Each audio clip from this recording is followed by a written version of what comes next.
Aujourd'hui, au sommaire de cette édition, session budgétaire 2016 à l'Assemblée nationale, représentant du Conseil économique et social, de la CENI et du médiateur de la République face aux députés. Le ministre de la Communication est déjà sur le terrain pour contacter les travailleurs et cerner les problèmes des services relevant de son département. Rachid Ndiaye était ce matin à la RTG Colombie. La situation des cliniques privées en Guinée, le dossier est sur la table du secrétariat antidrogue et crime organisé, ceci après le décès de notre consoeur Maria Makouta Diallo dans une clinique de la place. Mesdames et messieurs, bonsoir. Merci de votre attention et bienvenue dans cette édition qui s'ouvre sur un décret du président de la République, décret D2016-008 PRG-SGG portant nomination d'un haut cadre à la présidence de la République. Le président de la République, vu la Constitution, décrète, article 1er, M. Kerfala Yansane, précédemment ministre d'État, ministre des Mines et de la Géologie, est nommé ministre d'État à la présidence de la République. Article 2, à ce titre, il sera notamment chargé de conseiller le président sur les relations avec les institutions multilatérales de financement, les fonds souverains et les fonds d'investissement publics et privés, ainsi que sur les questions monétaires et bancaires. Article 3, le ministre d'État à la présidence de la République travaillera en étroite collaboration avec les membres du pôle économique à la présidence de la République. Article 4, le présent décret qui prend effet à compter de sa date de signature sera enregistré et publié au journal officiel de la République, Conakry, le 11 janvier 2016, signé professeur Alpha Condé, chef de l'État. Le Premier ministre chef du gouvernement poursuit sa tournée de prise de contact avec les institutions de la République. Mamadi Youla a rencontré les commissaires de la CENI, Commission électorale nationale indépendante. Les échanges ont porté sur la gouvernance électorale. Hadi Kama, sur la part du Premier ministre. La CENI, organe chargé d'organiser les élections en Guinée, fait l'objet d'une visite par le Premier ministre chef du gouvernement. La rencontre a été mise à profit par le président de l'institution d'expliquer en long et en large au Premier ministre chef du gouvernement l'immensité de la tâche et les problèmes qui assaillent la structure. D'abord, c'est un renforcement des relations institutionnelles. C'est une première et il faut saluer. Parce qu'il faut décloisonner les relations entre les institutions dans notre pays. Et l'acte que le Premier ministre vient de poser, c'est un acte majeur.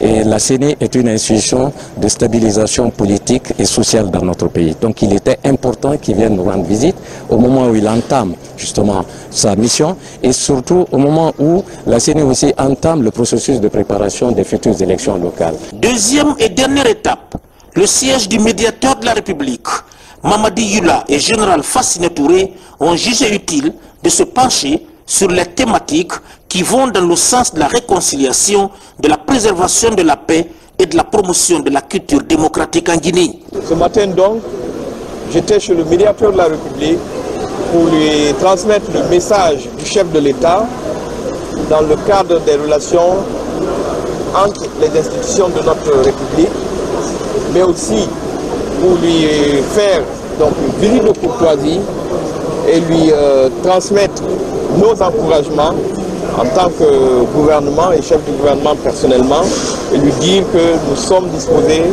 à améliorer le travail entre les différentes institutions de notre nation.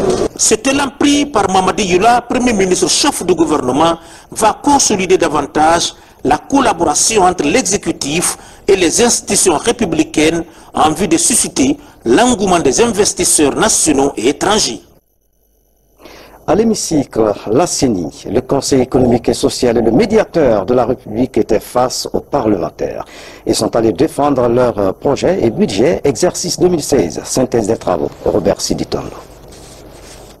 Pour l'année 2016, la Commission électorale nationale indépendante CENI a dans son calendrier l'organisation des élections locales. Une opération qui nécessite des moyens financiers. Elle étale sur la table des élus du peuple ses préoccupations au cours de ses réflexions sur le projet du budget de finances exercice 2016. Il a été convenu l'organisation des élections locales avant la fin du premier semestre 2016. Et indépendamment du budget de fonctionnement classique pour l'année, il va de soi que c'est une nouvelle année électorale qui se présente à la CENI. Donc c'est dans ce cadre que la CENI a élaboré ce budget et le présenté justement aux députés pour validation et acceptation. Si tout est mis en place, nous comptons organiser les élections avant la fin du mois de juin de 2016. Il va de soi que c'est une nouvelle étape très importante pour le pays et pour la classe politique, les citoyens, parce que ce serait la première fois que nous allons organiser des élections au niveau des districts et aussi au niveau des quartiers. Quant à la nouvelle équipe du Conseil économique et social, elle reste aussi confrontée à quelques difficultés. Elles ont été épluchées en intercommission à l'Assemblée nationale. Nous sommes là depuis 18 ans. Le Conseil économique n'a pas une bicyclette. Ce sont nos moyens propres que nous utilisons pour faire fonctionner le Conseil. Il faut motiver les conseillers. Il faut qu'ils soient confortés dans leurs conditions de travail. Il faut donc allouer les moyens nécessaires pour que le Conseil économique et social soit à la hauteur de la mission qui lui a été confiée. Même son de cloche à l'institution de la médiature de la République. L'Assemblée nationale prouve sa volonté d'accompagner ces institutions en vue de les permettre de jouer pleinement leur rôle. Restons à l'hémicycle pour signaler que le président de l'Assemblée nationale, vous le voyez donc en image, a reçu en audience l'ambassadeur d'Algérie en Guinée. Il a été question du renforcement de la coopération entre le Parlement guinéen et algérien. À peine installé, le ministre de la Communication est déjà sur le terrain pour prendre langue avec les travailleurs et constater l'état des différents services de son département. Rachid Ndiaye s'est rendu ce matin à la RTG Coloma où il a échangé avec les chefs de service et visité les studios d'émission et le centre de diffusion en construction grâce à la coopération chinoise. Salut Diallo, signe ce reportage. 3 jours après sa prise de fonction, le ministre de la Communication est dans les locaux de la radio-télévision guinéenne.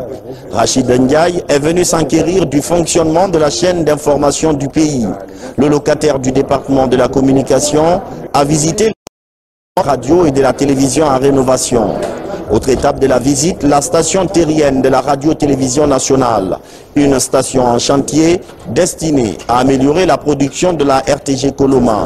Rachid Ndiaye entend donner un nouveau souffle à la RTG. Ce qu'il faut retenir, c'est cette volonté d'entreprendre une nouvelle démarche pour donner une nouvelle visibilité à l'action publique, à l'action gouvernementale, tout en prenant en compte un certain nombre de problèmes techniques qui se posent aujourd'hui aux médias d'État et notamment particulièrement à la RTG. D'où donc ma présence pour voir un peu l'achèvement de ces travaux concernant la station terrienne pour l'alimentation autonome de la RTG qui pourrait dorénavant avoir sa montée satellitaire à partir de Coloma et se décrocher de l'autre site.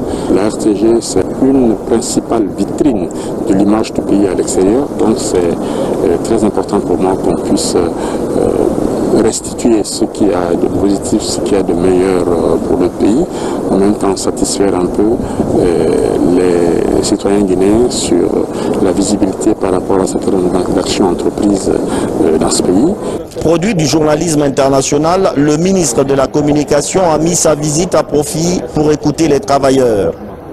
Une rencontre qui a permis au personnel de la RTG Coloma de rappeler les difficultés qui entravent le bon fonctionnement de la station. La télévision nationale est en train de migrer progressivement vers le numérique et ce passage est souvent accompagné d'aléas qui sont en correction. Avec le minimum de connaissances que nous maîtrisons, nous avons pu exploiter ce qui est déjà installé. Et vous diffusez à l'heure là, tout le traitement se fait en numérique avec les équipements, mais la formation est programmée et les gens seront formés en Chine et ici. Nous sommes éditeurs de programmes. Dans 2 mois, nous serons complètement prêts. Nous formons le signal numérique. Maintenant, pour véhiculer le signal numérique à la portée des populations, ça c'est celui de diffusion. Maintenant, si ce service de diffusion arrive à couvrir tout le territoire, nous sommes OK. La RTG Coloma a un énorme pari à tenir, celui de la modernisation pour être efficacement au service des citoyens. Le tout nouveau locataire du département de la Communication entend relever ce défi.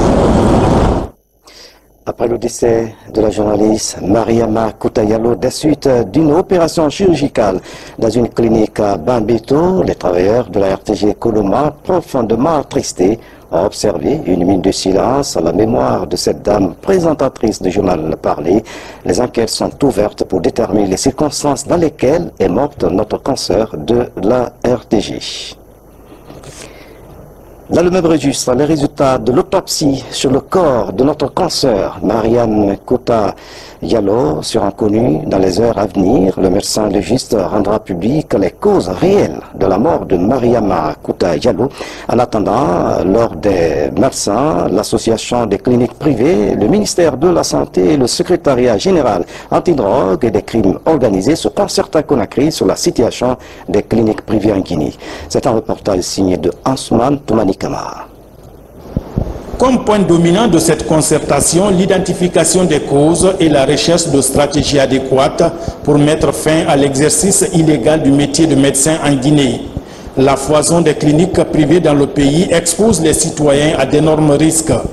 Parmi les tares dénoncés, il y a l'octroi parfois nébuleux des diplômes en médecine et des agréments pour des officines privées. Et quand ils déposent le dossier traîne dans le circuit. Ils sont obligés de s'installer clandestinement. C'est pourquoi en Guinée, un nombre important de cliniques privées ne disposent pas de documents légaux. Dans la commune de Ratoma, par exemple, les services spéciaux de lutte contre le grand banditisme et le crime organisé ont recensé 51 cliniques agréées contre plus de 70 non agréées. Pire, ces cliniques non agréées sont les plus fréquentées par les citoyens. Nous assistons ces derniers temps à une installation anarchique des cabinets médicaux dans notre pays. Et ces cabinets sont malheureusement tenus par des non-médecins ou des médecins qui n'ont pas la compétence, encore moins la qualification requise pour exécuter certains actes. Donc nous avons décidé avec le colonel Thiebro de mettre en place un plan d'action qui va nous permettre d'abord de fermer tous les cabinets médicaux qui ne sont pas agréés par le ministère de la Santé. Ensuite, de recenser et d'identifier tous les médecins par compétence et par qualification, afin de pouvoir leur donner un numéro et c'est identifiant qui va nous permettre maintenant de savoir qui fait quoi dans ce pays, est-ce qu'il est autorisé à exercer une telle action, etc. Une analyse des points débattus a mis aussi en nu l'absence de collaboration efficace entre les différents acteurs et le manque de suivi rigoureux des mesures de réglementation de la médecine en Guinée. En 2011, effectivement, c'était la même mission. Nous avons fermé 312 cliniques en un mois. Et le constat était vraiment alarmant. Quand on a trouvé des bouchers, je veux parler des mécaniciens, des biologistes, et tout ce que vous imaginez, hein, des ATS et même des secouristes qui avaient des cliniques. Des secouristes qui avaient des cliniques dans ce pays. Et c'est tout ce qui a fait 312 cliniques fermées en un mois. Malheureusement, il n'y a pas eu de suivi, parce que ceux qui ont été livrés en ce moment au tribunal ont été libérés quelques jours après, ce qui nous a qui a mis un peu de l'eau dans notre vin. Mais ça ne nous a pas démotivés. La mort vendredi dernier de notre consoeur Kouta Diallo dans une des cliniques de la capitale a ouvert la voie à plusieurs citoyens qui ont déposé des plaintes contre des structures sanitaires. Outre ces cliniques clandestines qui défraient la chronique, des révélations font état des pratiques inhumaines et non professionnelles dans des structures, cette fois-ci publiques, à travers le pays. Asman Toumani Kamara, c'est un dossier à suivre. À signaler que l'inhumation de notre consoeur Mariama Kouta Diallo est prévue pour le mercredi après la prière de 14h à Matoto Donagui. La levée du corps aura lieu à 10h à l'hôpital national d'Ignace Dine. L'autre image de l'actualité nationale, le changement climatique et l'utilisation adapter des espaces agricoles. La question est en débat ici à Conakry. La rencontre regroupe les chercheurs de la sous-région. Elle est organisée par le ministère en charge de la recherche scientifique avec l'appui technique de l'ambassade d'Allemagne. Cet atelier s'inscrit dans le cadre du programme Wascal. Yambo Kaba, Yene Yassani, reportage. Au centre de cette rencontre, la validation du plan d'action du Centre-Ouest africain de services scientifiques. Ce programme qui implique le ministère de l'enseignement supérieur guinéen se veut un véritable instrument de lutte contre le changement climatique. Il vise pour la Guinée de mettre en place un plan stratégique, doublé, n'est-ce pas, de plan d'action, et qui veut un plan d'action, un document stratégique, inclusif, participatif, qui englobe, qui maille beaucoup d'institutions nationales, des instituts de recherche, des universités, les ministères techniques qui sont impliqués, n'est-ce pas, dans les problèmes de changement climatique et de la résilience, n'est-ce pas, des sols. Cet ambitieux programme doit s'appuyer sur une volonté commune, celle de préserver l'écosystème en proie au réchauffement climatique. Ce qu'on fait surtout, c'est au niveau de la modélisation climatique, par exemple pour savoir quelle sera la situation climatique à l'horizon futur, par exemple 2050 ou 2100, et en fonction de cette situation-là, de cette projection, on met en œuvre des modèles d'évaluation d'impact. Par exemple, il y a des modèles hydrologiques concernant les ressources en eau. Vous avez des modèles d'agronomie pour la production agricole et l'agriculture. Donc, on essaie de faire des simulations pour essayer de définir des stratégies les plus adéquates pour s'adapter à ces conditions climatiques futures. La Guinée a adhéré à ce programme le 28 octobre dernier. Avec la recherche scientifique, le pays entend préserver les générations actuelles et futures des soubresauts climatiques. Dans l'actualité encore, la Fédération des organisations paysannes de la Basse-Guinée vient de tenir son assemblée générale dans la préfecture de Dubreka. La session passe en revue les résultats des activités développées au cours de l'année écoulée. Un nouveau bureau sera également élu au terme des travaux. Le reportage de Sikou Fernand Kourouma. Au cours de cette rencontre, d'importantes questions liées à la Fédération des organisations paysannes de la Basse-Guinée, FOBAG, ont été évoquées. L'Assemblée générale a fait le bilan de l'année 2015. L'année dernière, la FOBAG a formé près de 2000 producteurs semenciers aux techniques de production et de conservation des semences améliorées. À cela s'ajoute l'obtention de 69 décortiqueuses et de 8 motos pour le transport du riz. On a fait un bilan qui a été apprécié par l'ensemble des délégués des unions coopératives. En matière d'appui à la production, on a aménagé 3050 hectares de bas-fonds et mangroves. À ceci s'ajoute également 250,75 tonnes d'engrais, urée et TO 17 qu'on a pu mettre à la disposition des producteurs. Au titre des difficultés, la FOBAG a noté les travaux inachevés sur 3 périmètres à Torobadé, la faible mobilisation des ressources internes, la vétusté des moyens logistiques, mais surtout les longues procédures de décaissement au niveau des bailleurs. Nous avons les besoins en aménagement hydro-agricole. Nous avons les besoins d'appui par rapport à la maîtrise et au bon suivi des itinéraires techniques des principales cultures, notamment le riz et les cultures maraîchères. En 2016, la FOBAG compte davantage renforcer les capacités de ses membres pour un monde paysan épanoui dans la région. Les préparatifs du projet Conakry, capitale mondiale du livre 2017, vont bon train. Les responsables des éditions L'Harmattan Guinée multiplient les rencontres pour la réussite de l'événement. Des commissions de travail ont été constituées à cet effet. Mohamed Trois Camara. Les éditions L'Harmattan Guinée placent la barre très haut pour la réussite du méga projet Conakry, capitale mondiale du livre. L'événement se tiendra du 23 avril 2017 au 22 avril 2018. Pour tenir ces grands rendez-vous préparatoires de la lecture, des commissions sont constituées dans l'espoir d'éviter des fausses notes. La Guinée regorge de talent. Nous avons du potentiel. C'est à nous de les faire valoir. Donc si les autres pays reconnaissent que la Guinée est apte à recevoir ce grand événement, ce n'est qu'une fierté pour nous. Nous ne pouvons que nous réjouir et les accompagner.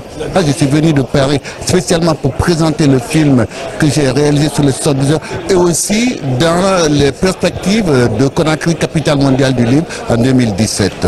Au cours de cette rencontre, des responsables des projets Conakry, capitale mondiale du livre ont présenté le livre du mois Dieu ou rien du cardinal Robert Sarah, un ouvrage de 405 pages qui traite des questions théologiques dans un monde moderne. Je suis heureux que les présidents des différentes associations aient pu répondre à notre invitation. Donc nous avons fait cette réunion avec sérénité, vigueur et je pense que les troupes sont mobilisées pour porter ce projet. C'est bien pour notre pays et pour notre nation. Les éditions L'Harmattan Matin Guinée multiplie des rencontres préparatoires pour répondre aux aspirations du monde dans le domaine de la lecture. Conakry, capitale mondiale du livre 2017, le projet avance. El Hadj Abdelkarim Diallo est le nouveau doyen d'âge des ressortissants de Woulada à Conakry et a été installé ce dimanche. Ce gendarme à la retraite aura pour mission de renforcer l'entente et la cohésion entre les fils de Woulada à Conakry. Al-Gassimba a assisté à la cérémonie d'intronisation. Suivez son reportage. El Hadj Abdelkarim Diallo est désormais le doyen des ressortissants de Woulada à Conakry. Âgé de 89 ans, ce grand sage du village de Lorombo dans la préfecture de Kouroussa succède à El Hadj Adama Karamonabe décédé. Gendarme à la retraite, ce patriarche assure désormais la tutelle de toute la communauté Woulada. Nous voulons la paix, l'entente. Voilà ce que c'est comme. Hein? Alors je remercie l'ensemble. El Hadj Abdelkarim Diallo est le 8e doyen intronisé par la communauté Woulada.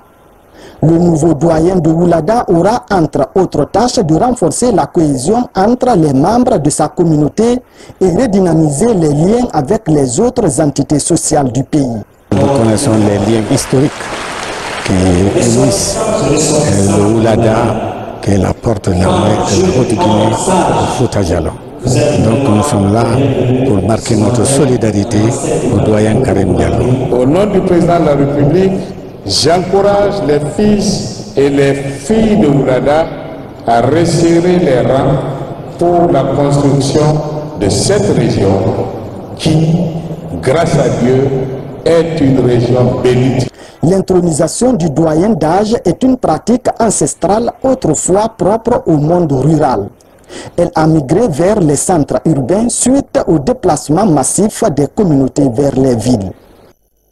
Mesdames et messieurs, c'est la fin de cette édition. À tous, merci de nous avoir suivis. Excellente soirée, où que vous soyez dans le monde. À demain.